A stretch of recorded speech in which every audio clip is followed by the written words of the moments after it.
Today we have a special guest, Josiah Ober, with his new book, The Civic Bargain. You can read correctly, right? In my screen, it looks the other way around. So we have bought it in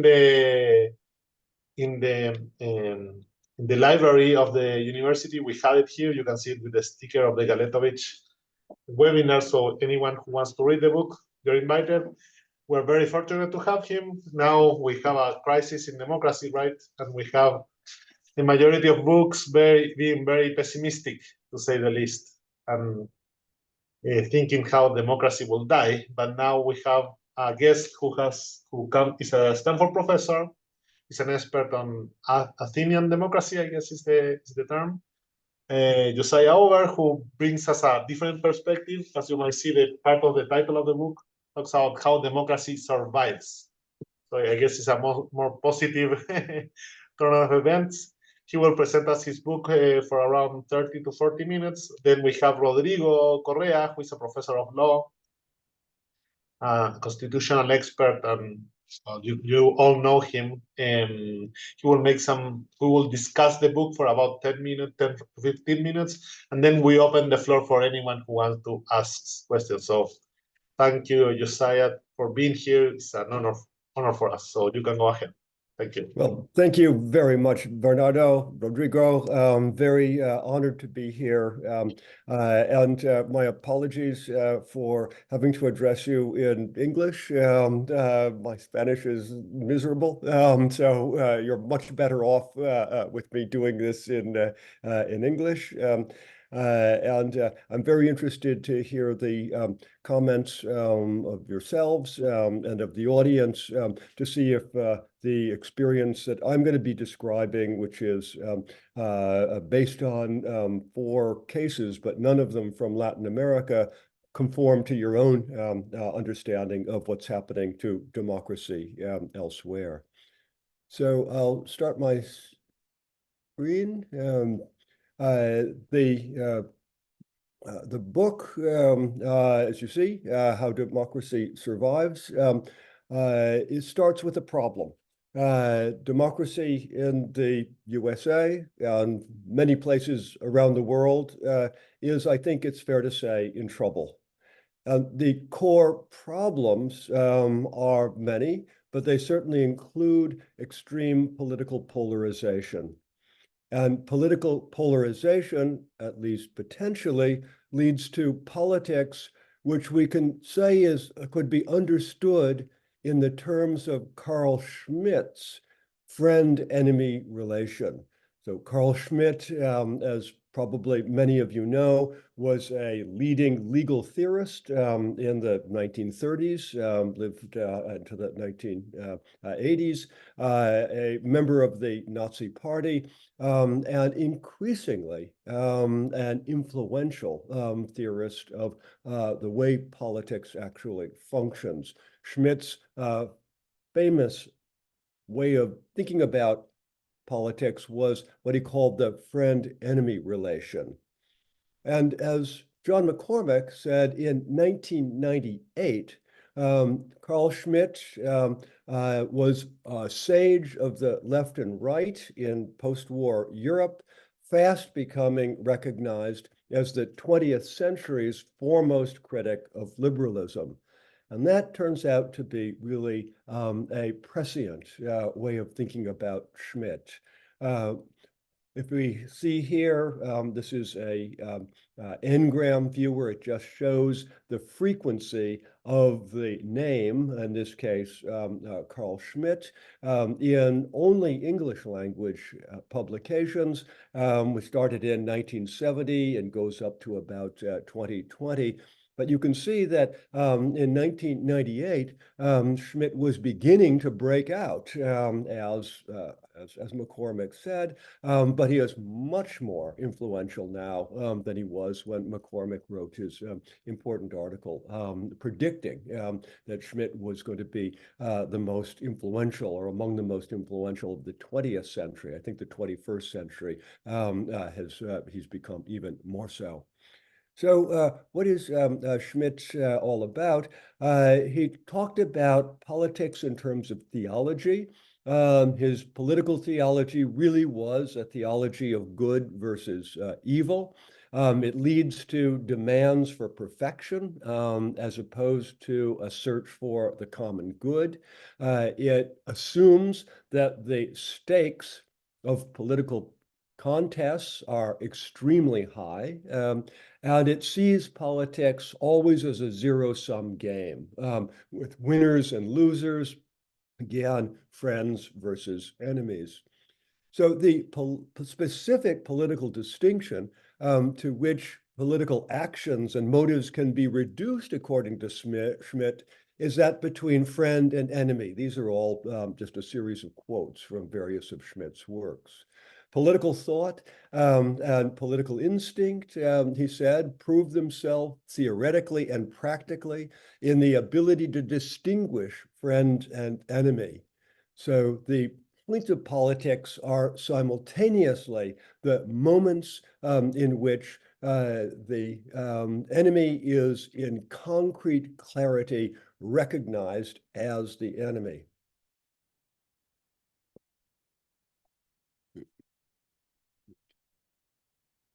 The friend and enemy and combat concepts, he said, receive their real meaning precisely because they refer to the possibility of physical killing. War follows from enmity. War is the existential negation of the enemy. So is this happening, at least in American politics today? Is this a Schmittian moment? Well, it begins to seem, I think, that it is. Here we just have some quotes that'll all be well known. You will have seen similar kind of quotes if you follow American newspapers. So Trump calling his political enemies vermin, Biden urging the Americans to resist Trump's campaign of revenge. So the possibility of physical killing, once again, I think we see this pretty overtly in, once again, recent incidents in American politics and in other politics around the world. We see the existential negation of the enemy in these kind of demands, not just for reform, but abolition of whole basic institutional structures associated with democracy. War follows from enmity. So the well-known slogan now, no justice, no peace, refusing to have peace until complete justice in the eyes of the demanders or those who are making the demands is achieved. Non-negotiable demands for perfection. Once again, this is not a question of left or right. Both left and right are making these kinds of demands that until we achieve exactly what we regard as full justice, we will not allow for peace. We'll continue the political war. And raising the stakes of democracy. Once again, left and right. Here's Bernie Sanders. It will be the end of democracy if Trump wins. Trump, in turn, calling current President Biden the destroyer of democracy. And zero-sum thinking. Here is Michael D'Antonio, who wrote a biography of Donald Trump. As he explained to me, he's not interested in win-win deals, only I-win outcomes. So win-win deal is often thought of as a positive sum negotiation. This is a win-lose is a zero sum. And when asked if he ever left anything on the table as a sign of goodwill, so he might do business with the same party in the future, he said no, and pointed out there are many people in the world he can work with one at a time. So every negotiation can be win-lose, zero sum. So politics of zero-sum thinking, do we see this? And here, once again, just an example from on the left in America, Bernie Sanders. I'm talking about a war being waged by some of the wealthiest and most powerful people and so on. The billionaires of America are on the warpath.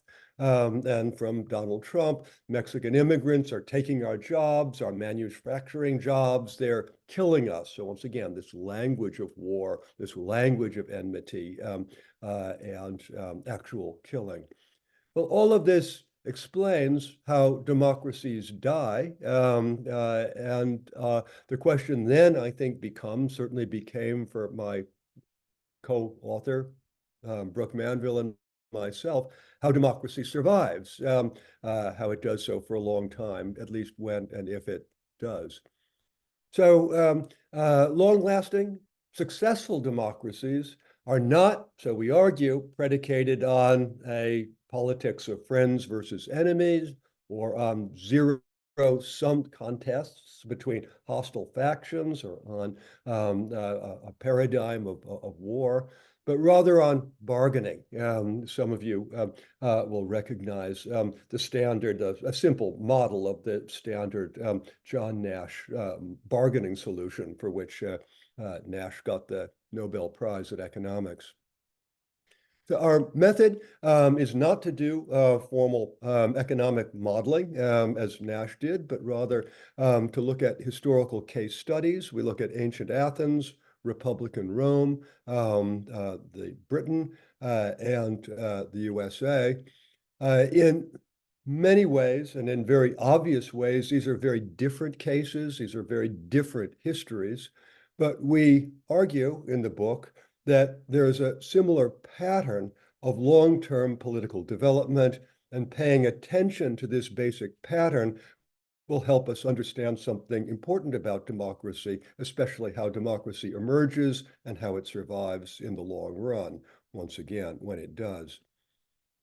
So political bargains, according to our historical case studies, are first struck among elites, that is, by a king or nobility or clergy, to regulate intra-elite conflict, conflict between elite factions. And this then leads to political concessions to those who are not members of the elite, to sometimes ordinary citizens, or at least various people outside the ruling elite. That in turn can lead to non-elites becoming bargaining agents, actually having a bargaining power and beginning to have the ability to negotiate with elites. And so it can happen that we the people, demos in Greek, populace in Latin, that is a socially diverse, self-authorized body, declare ourselves not to be subjects, but to be citizens, and reject any rule by any kind of boss or bosses. That's our basic definition of democracy: no boss. Then we, the people, ultimately can codify our agreement. This may be formally by a document, a constitution, or it may be less formally through some kind of a ritual. And that then, once you've gone through that whole process, once it has become somehow codified, becomes what we call the civic bargain. So here's an example, and I take it just from the history of the United States. In September of 1787, the Constitutional Convention, at which the Constitution, or what became the document that became the Constitution of the United States of America, had been proposed. It had been signed by at least many of the delegates to the Constitutional Convention. It was not yet ratified, but at the end of this Constitutional Convention, Benjamin Franklin, who had been one of the delegates to the convention from the state of Pennsylvania, was stopped on the street by Mrs. Elizabeth Powell. She was actually an intellectual, ran a kind of intellectual salon in Philadelphia. And she asked him, well, Dr. Franklin, what have we got, a republic or a monarchy? And I think we can just reframe her question as, is this going to be self-government by citizens, Or would Americans, or would the new citizens of the United States of America be ruled by a king or a tyrant or a dictator by some kind of a boss? And Franklin very famously responded to Mrs. Powell, a republic if you can keep it. So that's the key point. And I think it was in some ways both a promise. Yes, you can in fact have a republic. We will have a republic if we can keep it, but it's also a warning. If you don't do what's necessary, you'll have something else that is some kind of a monarchy.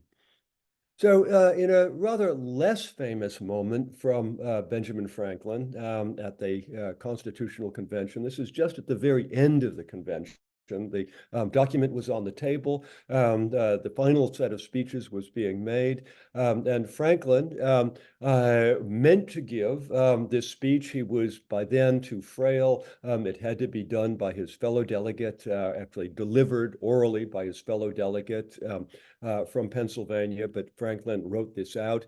And what did he write? He wrote that he agreed to this Constitution, the document in front of them, with all its faults, if they are such, noting that there are several parts which I do not at present approve. And yet I consent because I am not sure that this Constitution is not the best. The opinions I have had of its errors, he said, I sacrifice to the public good. Well, Franklin's point is pretty clear, I think, that the Constitution was not perfect. It was not perfect by Franklin's own standards, not by the standards of any of the other delegates. It was, in fact, a bargain. It was the best available bargain. It was what we call then a civic bargain. So the Constitution that the delegates were being asked to sign off on, that was ultimately ratified, and became the Constitution of the United States, had several essential conditions. One was to ensure that there would be no overall boss. The scope of the president's authority was limited. Balance of powers and the later enacted Bill of Rights also limited the powers of the courts and the powers of the legislature. The second condition was to provide for the country's security and welfare by strengthening the financial and military authority of a federal government, of a central government. They repair the weaknesses of the old Articles of Confederation, which had been the previous governing document of the United States. Third, to define who is a citizen and what that meant in terms of specific rights and specific duties. And fourth, the delegates had to establish the procedural rules, that is, the basic institutions by which government would be carried on. And that's what we tend to think of as the Constitution. That's the written part of the Constitution. But in order to establish these rules, they had to do so, they had to make rules by negotiating with one another in good faith. And they could do that. They could negotiate with one another because they treated each other as civic friends rather than as enemies.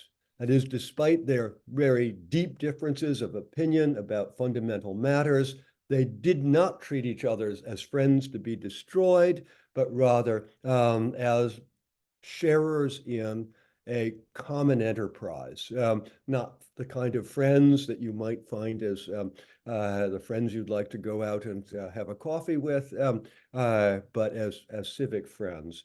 And they could do that. They could treat each other, despite their differences, as civic friends because they'd been educated in the essentials of civic life, educated by formal learning. They were all very formally educated, well-read in history and in what was at that point cutting-edge political science and economics.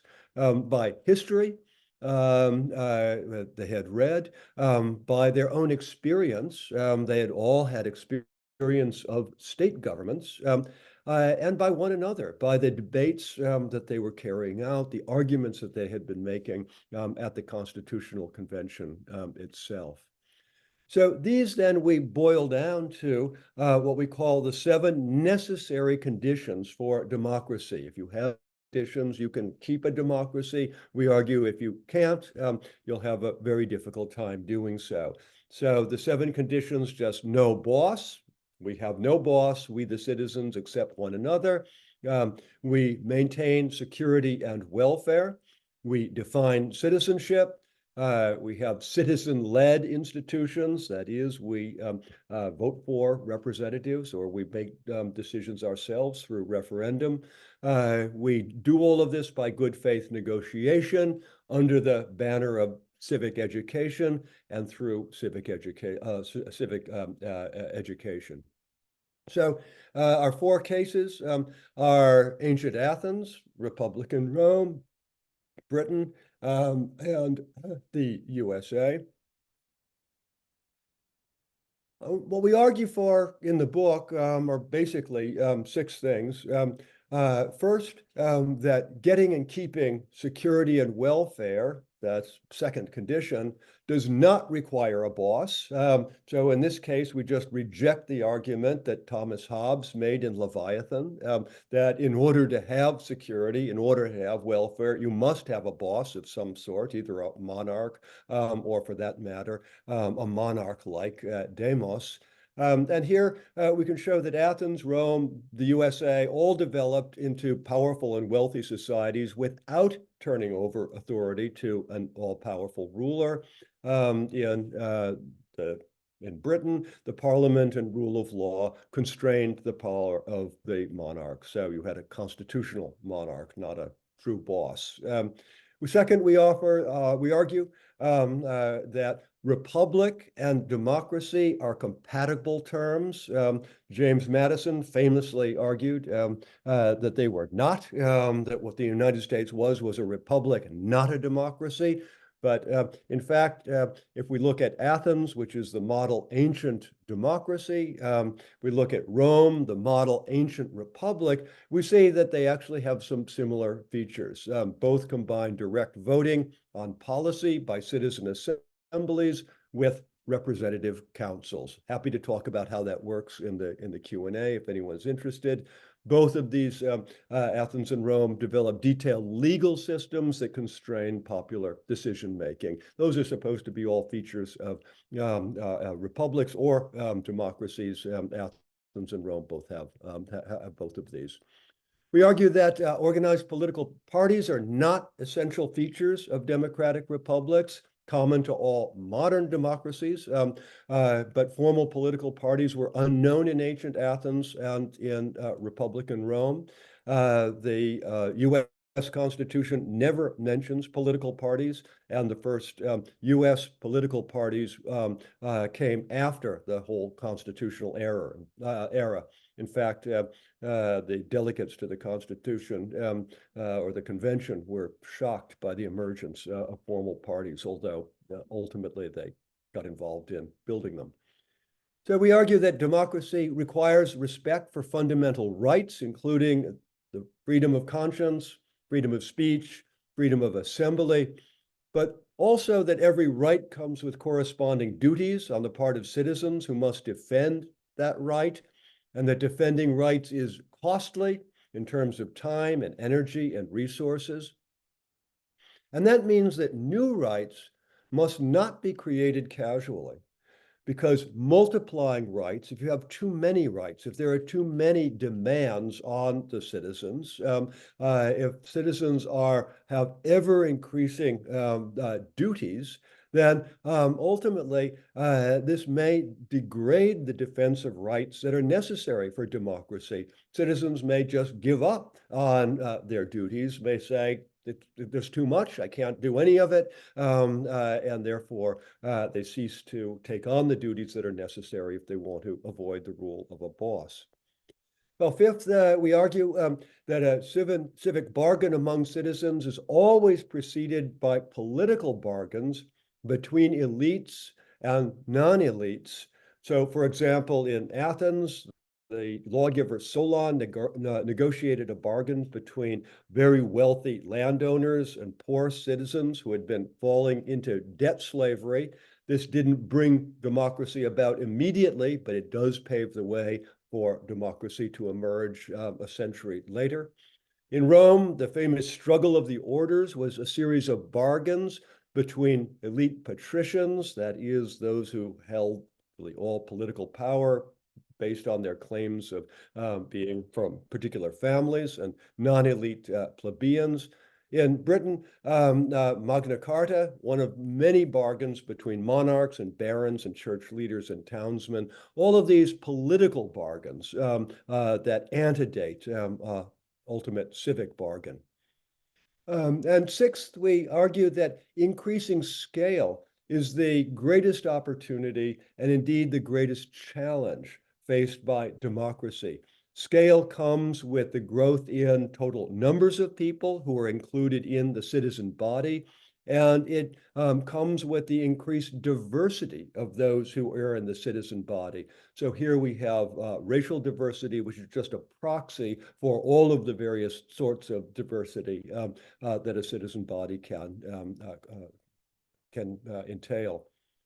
So scale is an opportunity because more citizens with diverse skills and experience can, in fact, increase security and welfare in the face of hostile rivals. So more can be allow for larger numbers to engage in military action, for example. More diverse can bring more ideas to a solution space, can come up with better ideas in the aggregate than any one individual.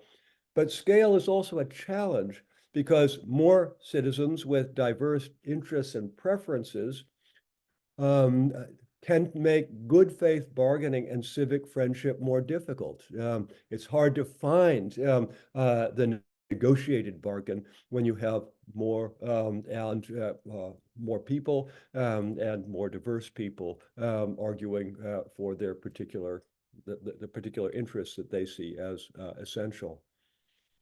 So civic education is, we argue, essential to the civic bargain. Once again, in the case of the USA, we can think about both the Federalist Papers, series of editorials written by various delegates at the Constitution in favor of the Constitution, and then the so-called anti-Federalist Papers, the editorials written by opponents of the Constitution, all of them arguing out basic political positions in public, trying to persuade a public, to educate a public to take on board their point of view. And arguably, this is just part of a broader education in citizenship that is imperative if a civic bargain is to be maintained over time. So I've been very involved with projects on civic education at Stanford University. So I'll just give you an example of what we're trying to do. 100 years ago, something over 100 years ago, Stanford inaugurated a course called Problems of Citizenship. It went an entire year. It was for all first-year students. Professor Robinson, who is Director of Citizenship, he had an official title, Director of Citizenship at Stanford, called it a preparation for citizenship as a problem in education. And the whole focus of the course was really problems of liberty and cooperation. And I think that Robinson and those who were teaching it recognized very rightly that citizenship isn't simply a kind of patriotism. It is to take on board a set of problems, and a set of problems that can oppose or can can bring into conflict demands of liberty and requirements for cooperation. So here is the 1924. Here are the Stanford students. It was at that point already the university founded as a co-educational, but there they are, all getting their lecture about problems of citizenship. In the 1930s to the 1980s, the Problems of Citizenship course was replaced by a course in Western civilization that was then morphed into a course in Western culture, then culture, ideas, and values. And ultimately, during the campus protests of the 1980s, chance of Western Civ has got to go, and the whole project was just abandoned. But more recently, in the 21st century, Stanford has piloted a new citizenship course. We've refounded Problems of Citizenship under the rubric of citizenship in the 21st century. And this course in this year, this academic year, was taken by 1,200 Stanford freshmen, first-year students. There's one shared syllabus. They're all getting the same syllabus. It's taught not any longer as a big lecture course. It's taught in 80 sections, taught by this year 53 different instructors. The course is defined by an emphasis on free speech, on what we require mutual respect among the students in the class.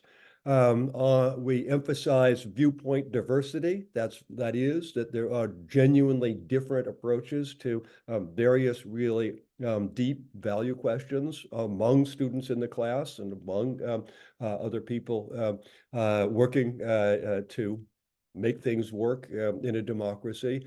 And we work through a lot of difficult topics in the course of the 10 weeks, trying to once again get students to recognize that citizenship really is a set of problems that have to be solved. The thing in the middle here is a plenary session that we held to the entire 1,200 students. I was the moderator, and what we had was Condoleezza Rice on the right wing of the political spectrum, Pamela Karlan, a law professor on the left wing of the political spectrum, then Jonathan Holloway, the president of Rutgers University, sort of holding down the middle. Anyway, the idea was we could model for the students that people have very different opinions about various important questions in politics, actually can debate one another with respect and can share some core commitments to fundamental institutions. Well, this is the webpage of the Civics Initiative that kicked off that course and that continues to try to build on it. I'm the director of that initiative. I'd be happy to talk about what we're doing if you're interested in that. But I'll wrap up now. Thank you for your attention. And there's the book and you can join, if you like, the Substack that my co-author, Brooke Manville, has, which tries to continue to debate and discuss and amplify some of the core ideas that we have in the book. So I'll now get out of the screen share, and I welcome your questions. Thanks. Rodrigo, you can go ahead. You're silent. You're muted. Sorry. Can you hear me now? Yes. Okay. Yes, perfect. Thank you. Thank you for the invitation. It's a great pleasure to share the discussion with Professor Ober and with you.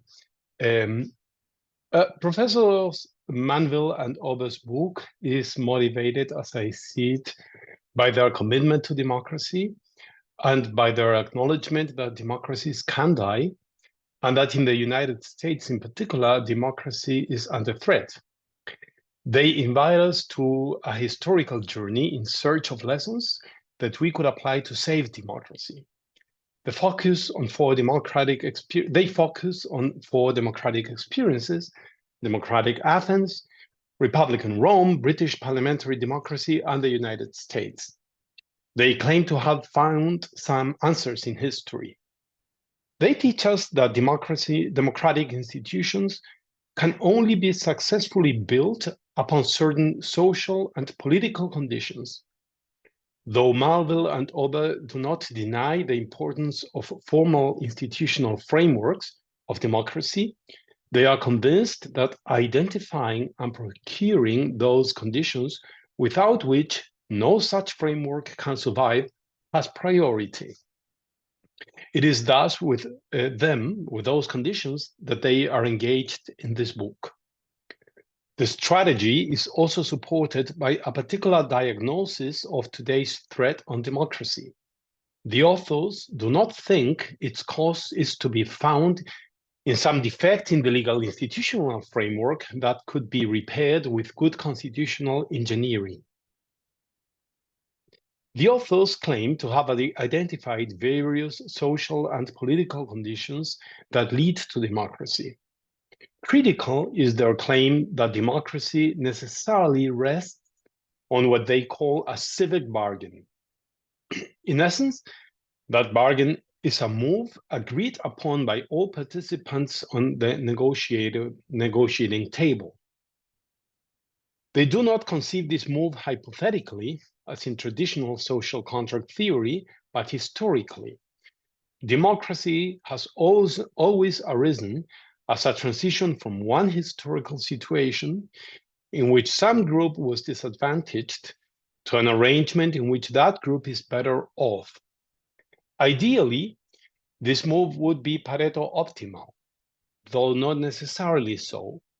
Melville and Ober highlight that a successful negotiation demands awareness of the best alternative to a negotiated agreement.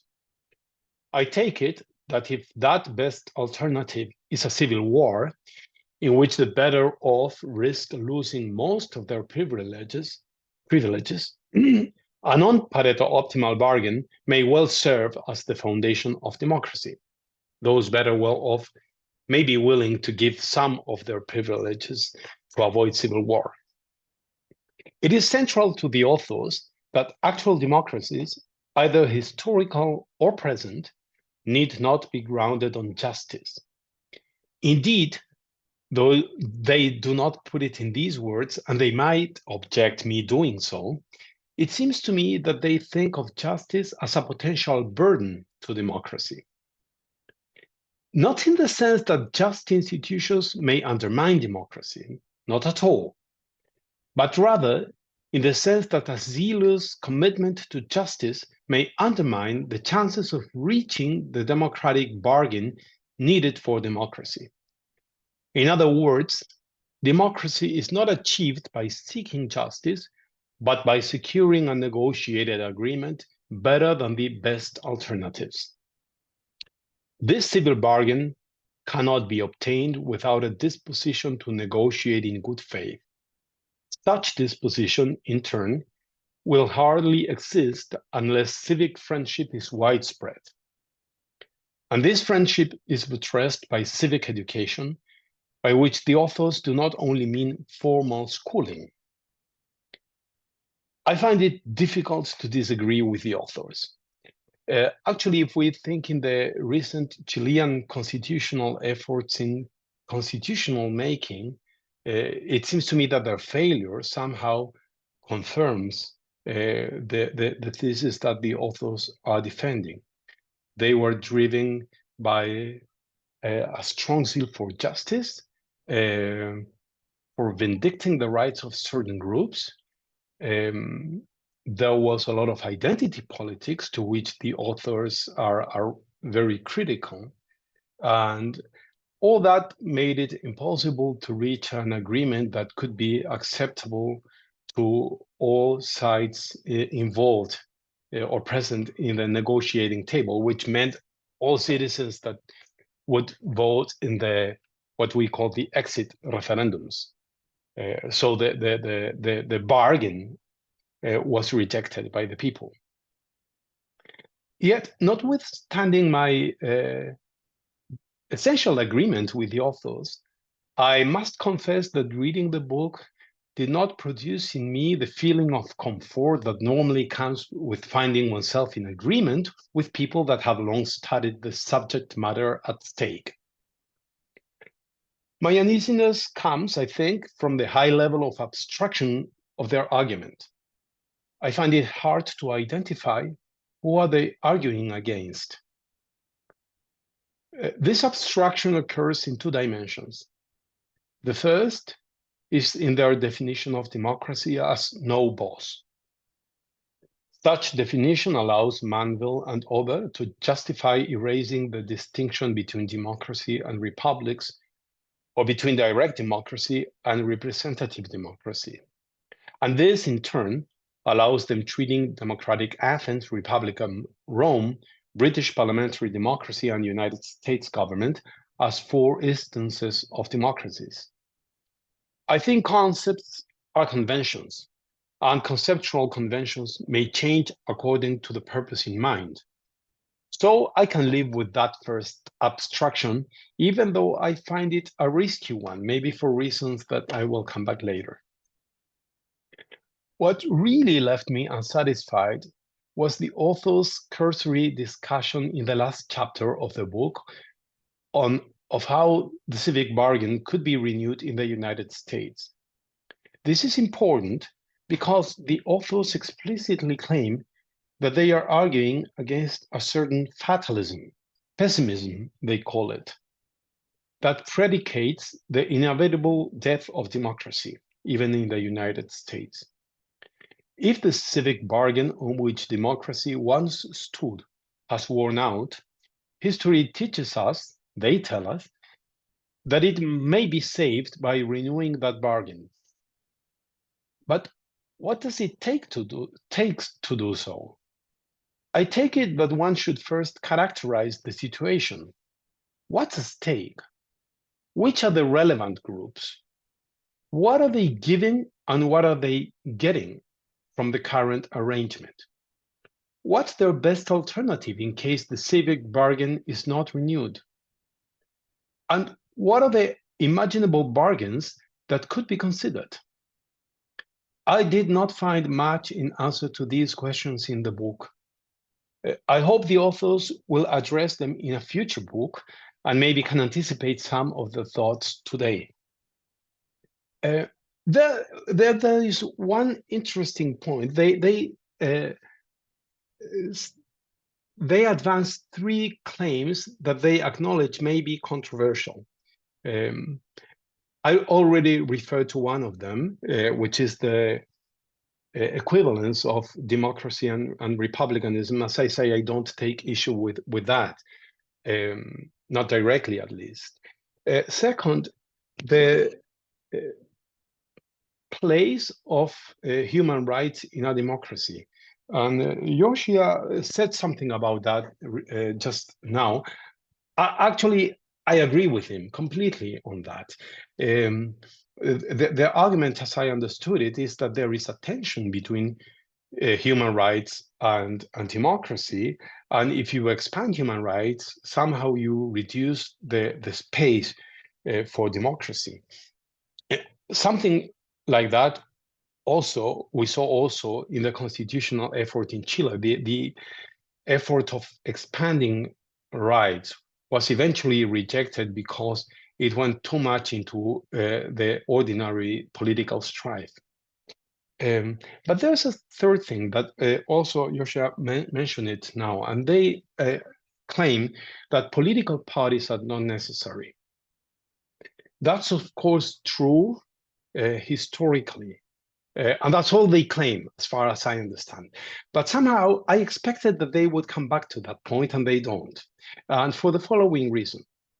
If the historical comparison makes any sense, one would expect that the fact that there were no political parties in the past could somehow tell us for our situation now. But we actually think that modern democracy, contemporary democracy, or representative government is not possible without political parties. And this has become a huge problem because almost everywhere, political parties, though necessary, it seems, have become a problem for democracy. They have become too radical. In some countries, like in Chile, they have become too fragmented. So it's very difficult to get agreements in Congress because there are too many of them. Many parties are representing single issues, so that explains part of the fragmentation.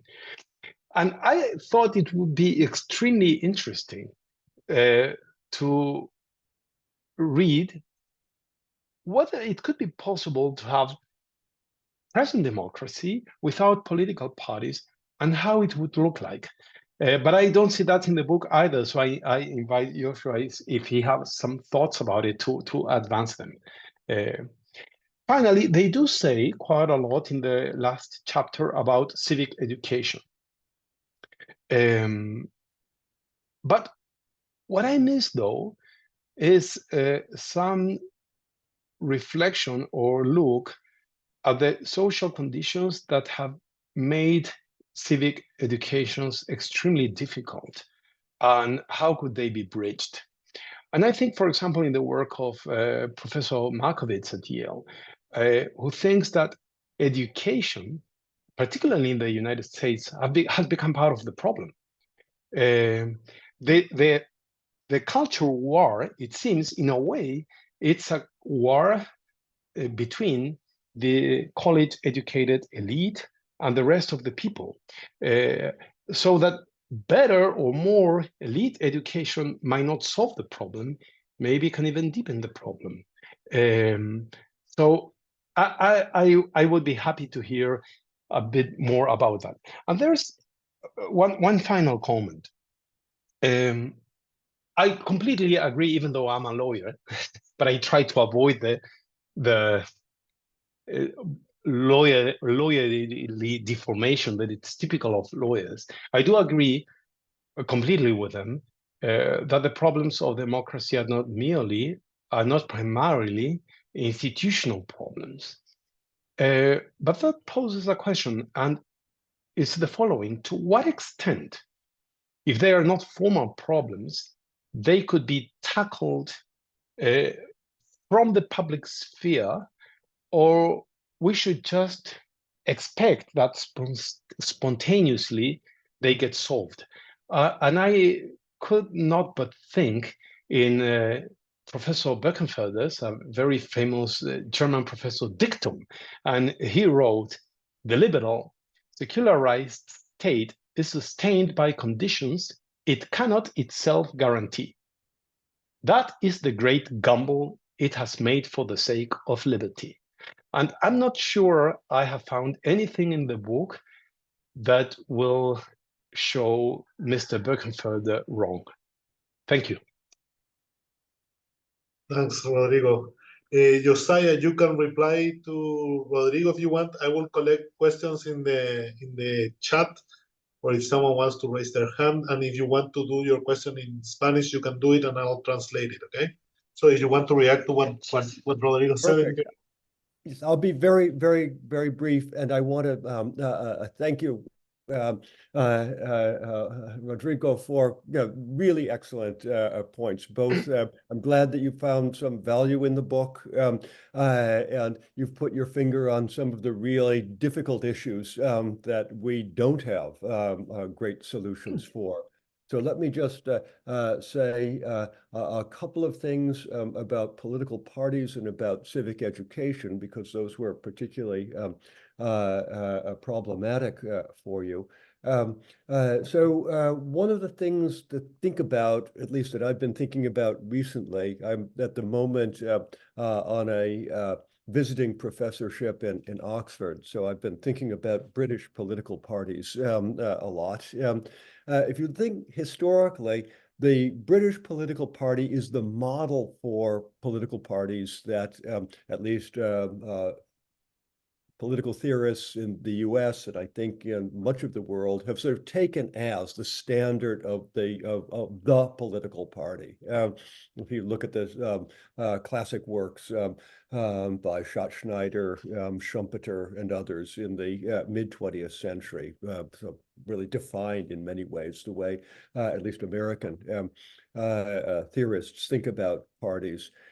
They were writing at a time when parties were strong, where parties in the United States and maybe in various other parts of the world, I'm not a good enough comparativist to say, looked quite a lot like traditional British parties. That is really quite cohesive.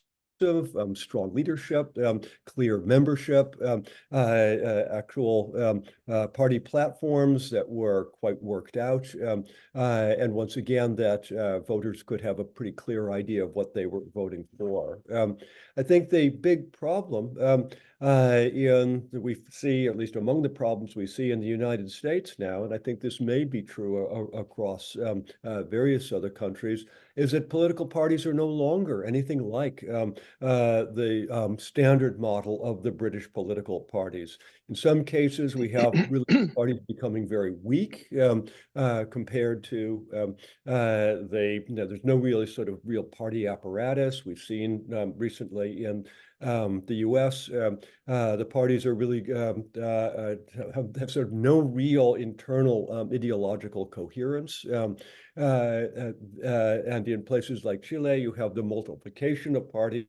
And so, yes, the parties individually may have coherence, but the system overall lacks coherence because of the number of parties, the difficulty of coming up with any kind of stable coalition amongst them. So I think that at least we may be entering into a time when we'll still have things that are called political parties, but they're not going to operate according to the standard models. And then we can throw into this the coming, I think, really dramatic challenges and opportunities that are going to come with advancing technology, with artificial intelligence, with the elaboration of forms of potential for direct forms of democracy. There's already being experimented with in various places. All of this, I think, is going to be a real challenge for anything like a coherent party system. So the answer is yes, indeed. At the moment, parties are still with us. They are part of the problem.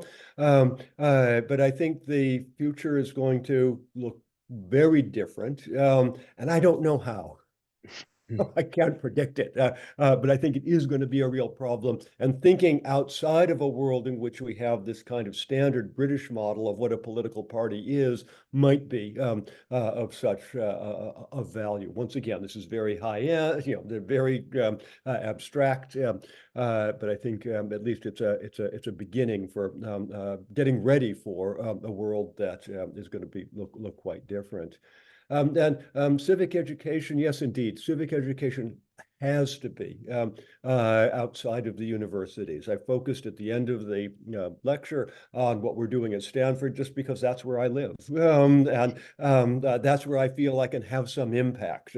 I can make some difference at Stanford. I can try to change, try to inspire other universities to think about their responsibility for educating citizens.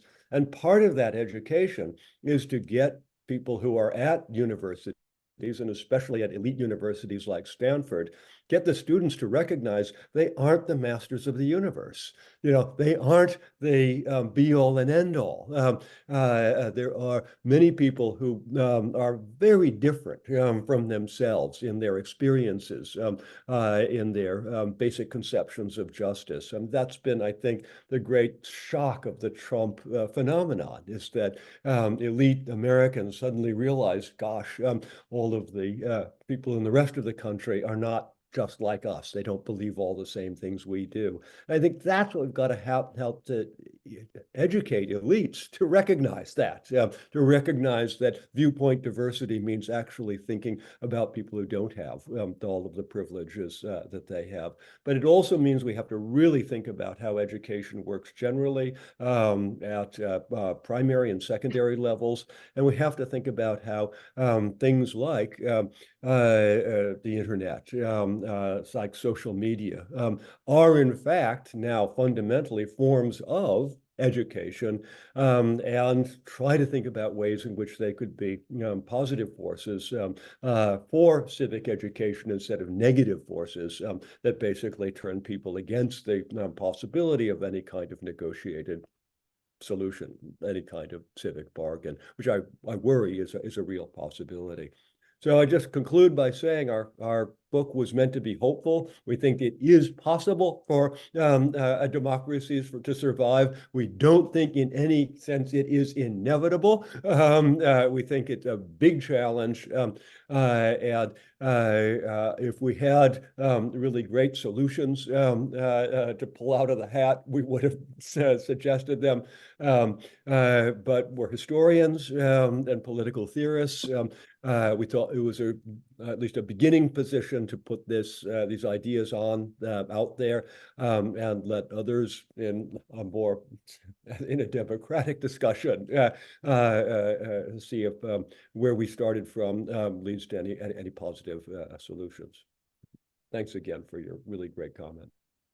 Now I'll allow Daniel Chernilo to talk, and then Martin Castillo, and then we can go to the Q&A. Daniel. Hello, can you hear me? Yes, I can.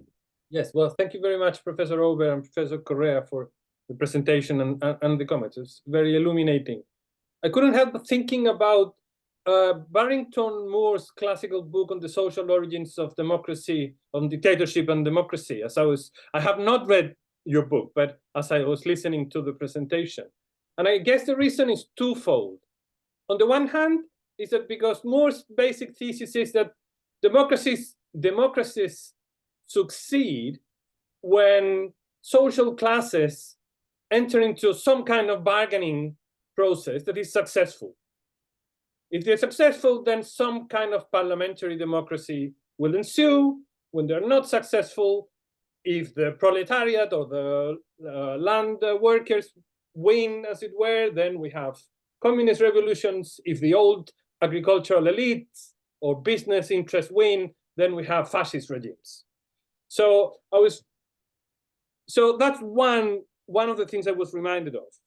The second thing, and I'll make the connection at the end, is that also for Moore, but beyond Moore, is the fact that political parties traditionally had a main point of contact with society through social class. So when countries grow bigger, your problem of scale, then it was class the main vehicle through which parties addressed the interest of different groups. So we have blue collar and white collar parties. We have more parties that are more associated to the interest of landowners and country, and some that are some parties that are closely associated to the interests of, say, the petit bourgeoisie. So I suppose my question is, where is class? Where are social classes in your argument? Because on both grounds, on the one hand, on the grounds of successful or unsuccessful bargains in society, and in relation to political parties, at least one conventional argument was, well, class matters. So if you don't think class matters, you may be right. But so what would it be the role of classes, and if they play no role or a little role, why they don't matter as much as they used to be? Thank you very much. You can answer, or you want me to get another question? We can get someone else. I'm happy to take a few more questions. If I answer, I'm likely to talk for a long time. There were excellent points. Thank you. But I'd love to hear more questions, because then I learn more. Okay, Martin Castillo. Hi, can you hear me well? Yes. Hi, everyone. Thank you, Professor Ober, for your presentation. My question is How can we continue to defend and maintain democracy when, as citizens, we sometimes perceive that this political system is in some way ineffective at resolving major issues, at least at the speed we desire, such as the known case of El Salvador? Thank you. Thank you. Very good. Okay, and Emilia asked about the role, I guess, of non-profits, foundations, civic society organizations to promote social change. And I'll take the chance to ask my questions. I remember all this conversation made me remember the scorpion and the frog, right? The idea that Rodrigo loved that story. So it's a little bit like that, right? Like in a way, civic education kind of makes us unlikely to sting the frog, right? But also, I don't know, that's kind of what happened here in Chile, I guess. Rodrigo talked a lot about it. But also, when you talk about like the scale problem, do you imagine a world where the countries are smaller than before? Like, say, the states are more independent because, you know, internet kind of decreased the distance, right? And now we have a lot of people that are connected, and maybe I feel like maybe you can say this is not sustainable. Maybe we have to move to a world where the countries have to be smaller. So I don't know if you imagine something like that or whatever. Thank you. And I don't see any more questions. So I guess with that, we can close. Okay, great. Well, let me try to go in sort of reverse order. Bernardo, yes, you ask about the terrifying scorpion and the frog, and yes, we at a point in which we're swimming across the pond. If we collaborate, everybody does well. The frog gets across the pond unstung. The scorpion gets across the pond. But yes, we're in a point in which both sides think, oh, actually, it would be better, and sort of twist the thing around. The scorpion just says it's my nature as he stings the frog, and so it happens. But really, it only takes one side. I think that might be the point of your analogy. If you have one side that says we want a bargain, we want to cooperate, I want to swim across, I'm perfectly happy to carry the scorpion. If the other party says no, it's I'll pretend to cooperate up to a point, but then no, I can't stop myself. I simply break out of the bargain, and I declare war. Then yeah, the likelihood is that everyone drowns, and I think that's a real fear. I mean, it really does require that all parties that have the capacity to fundamentally disrupt the democratic system choose not to do so, find it in their interest not to do so, believe they have the right sort of incentives to stay inside the bargain rather than, or to revise the bargain in a way that's cooperative rather than change it. So yeah, the fear that you could get some group that just says it's in my nature to go to war, and they're powerful enough to actually provoke a war. Yeah, I think that is really that's a real worry. Amelia asked about the civil society. I think civil society has a huge role to play. And once again, I tend to start with civic education, because I think that's where a lot of the, at least hopefulness is. I mean, if we have enough time, if the end is not very near, because building these things does take time. But I've been in touch with a whole range of civil society, not-for-profit groups that are seeking to promote civic education at all kinds of different levels. at primary school level, at secondary school level, across outside of formal educational systems. So there's an awful lot of action in this. I think a lot of people have become, at least in the U.S., very worried about this whole question of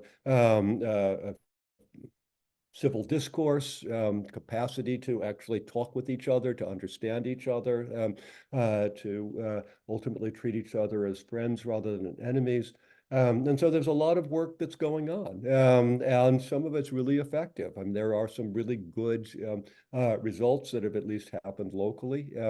So I think that, yes, this is certainly something that is going to have take a lot of effort on the part of civil society groups. And civil society groups that are aiming at some kind of a educational role, trying to show citizens that it actually is in their interests to negotiate with one another, to accept some kind of compromise. I think when civil society groups say, my way or the highway, absolute justice, unless we get everything, then we fight. Then, once again, they're not being helpful. But there's a lot of groups out there that are, at least in my mind, being helpful.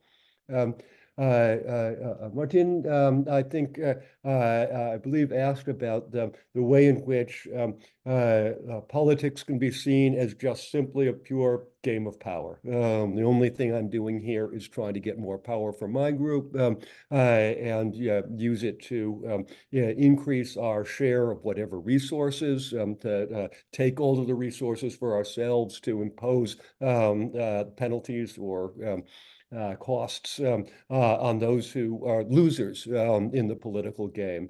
And and that's Carl Schmitt, right? I mean, that's what Schmitt says. Except that politics is nothing but a game of power. It's nothing but attempting to crush your enemies. It is just war. And it very likely will, in fact, entail violence, says Schmitt. Get used to that idea.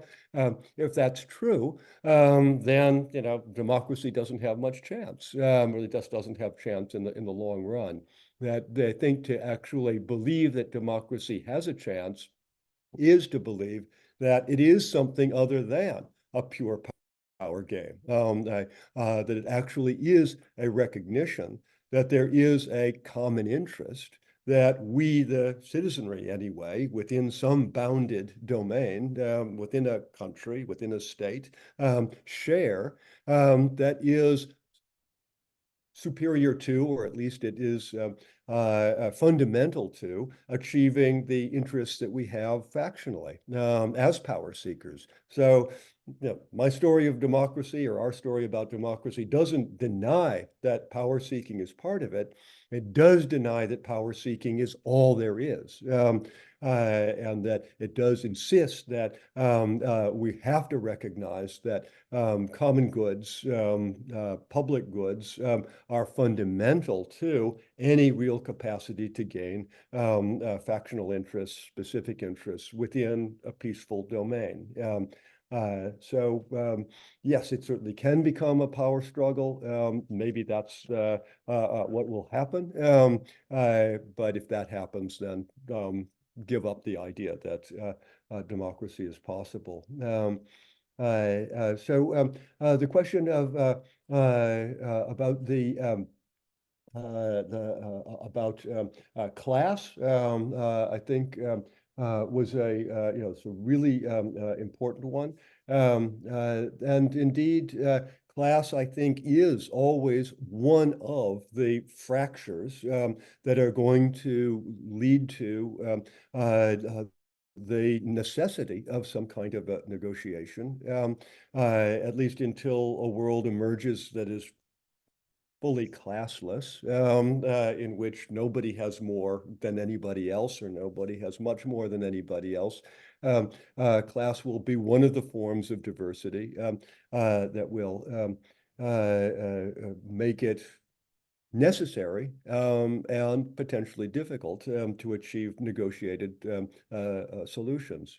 On the other hand, I think that the vision that Marx gave us, that many people still cling to, that class is the division, that is the identity that will define people, has just turned out to be false by the 21st century anyway. There are very strong identities that people, I think, are acting on, that people are demanding justice on the basis of, that aren't based on class. They're based on all kinds of other kinds of identity, which we could rattle off, but it's clear enough, at least what some of them are. And this is one of the things I think that's completely discombobulated, simply disrupted American or North American, United States politics. And that is that the parties traditionally were supposed to be class-based. The Democrats were the blue-collar party. The Republicans were the party of the wealthy, relatively wealthy, high-educated elite. That's completely changed now. At least some in the Democratic Party cling to the idea that the Democratic Party is the party of the poor, but the American poor, at least many of them, don't believe it anymore. They regard themselves as allied with, or allied against anyway, the kind of coastal elites, people in Washington and San Francisco, who rule the world or rule the country in their own interest. And they, many of them vote for Donald Trump, who is seen as someone who is aligned somehow with their own identity, completely, disrupts any kind of ordinary story about a class. I mean, Donald Trump, of course, parades the fact of his great wealth. And as president, favored the tax cuts for the very wealthy. And yet he's the hero of many in the American, what we used to think of as the American working class. So I think we're entering into a different world. Once again, I don't know exactly how it's going to sort out, but I don't think it's going to be the world that Karl Marx envisioned, understood, or saw as the future.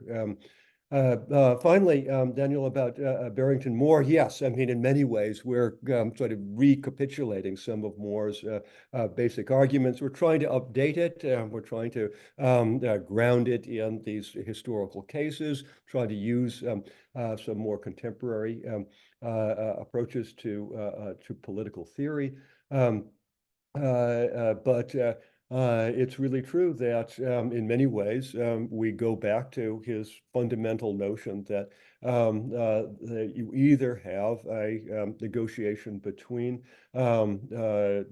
those who prefer democracy one way and another, and that yields a civic bargain, and you get a constitutional outcome. Or the victory is won by those who reject that, who demand a boss, who want to be the boss, who would prefer to be subjects of a boss who furthers their agenda, their interests. And if they can get a boss who does that, who crushes their enemies and advances their vision, then they'll support the authoritarians. So yeah, it's always the question about which way it's going to go. And once again, I don't see any sort of way forward other than to try to convince people that civil war is very ugly. Authoritarian governments often don't work out the way the hopeful folks who supported the boss in the first place did. Barrington Moore, I think, was right to say that authoritarian governments tend to become oppressive, extractive, and in various ways exploitative. And therefore, I think that part of democratic civic education has to be trying to convince people that although democracy is highly imperfect, always, by definition, as Franklin understood. Always a compromise, always messy, never perfect justice, and yet way better than what you're going to get under an authoritarian leader. Boss rule has some pretty bad outcomes. Once again, you don't have to only go to the 4 cases that we went to learn that. So thanks everyone for your questions. Extremely helpful. I mean, really thoughtful, and yeah, it was really very good for me to be able to hear. Thank you so much for presenting. Again, the book is in our library. If you want to check it out, you can also buy it in a way from Princeton that has good discounts. Thank you, Josiah. Thank you, Rodrigo. And maybe we'll talk about their civic education more, because we have some initiatives on that regard. So thank you both, and have a nice day. And to you, thanks again. To you, Bye-bye. thank you. Bye. Bye-bye.